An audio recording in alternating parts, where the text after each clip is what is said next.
سچ بولنے والے کو اپنی شناخت خود نہیں کرنی پڑتی، نہ اپنا تعارف کرنا پڑتا ہے، لوگ خود بخود اسے آہستہ آہستہ جان لیتے ہیں۔ جیسے بارشیں فضا سے دھول اور مٹی صاف کرتی ہیں، ایسے ہی استغفار روح سے گناہوں کو دھو دیتا ہے۔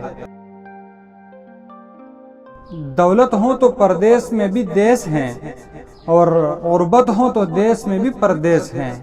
غربت انسان کو اپنے ہی شہر میں اجنبی بنا دیتی ہے۔ دشمن بنانے کے لیے لڑائی کرنا ضروری نہیں، اتنا کافی ہے کہ آپ تھوڑا سا کامیاب ہو جائیں، پھر دیکھیے دشمنی تو خیرات میں مل جائیں گی۔ دنیا میں سب سے باری چیز خالی جیب ہوتی ہے، چلنا مشکل ہو جاتا ہے۔ نفرتیں، سازشیں، مکاریاں، بہانے، یہ سب کم ظرف لوگوں کے مسئلے ہیں۔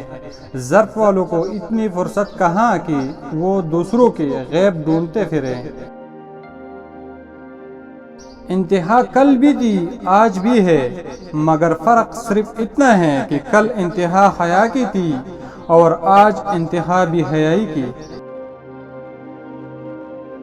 اگر عورتوں کو لگتا ہے کہ مردوں کی زیادہ تر نسل بد کردار ہے، تو انہیں چاہیے کہ بطور ماں اپنے بیٹوں کی اچھی پرورش کرے۔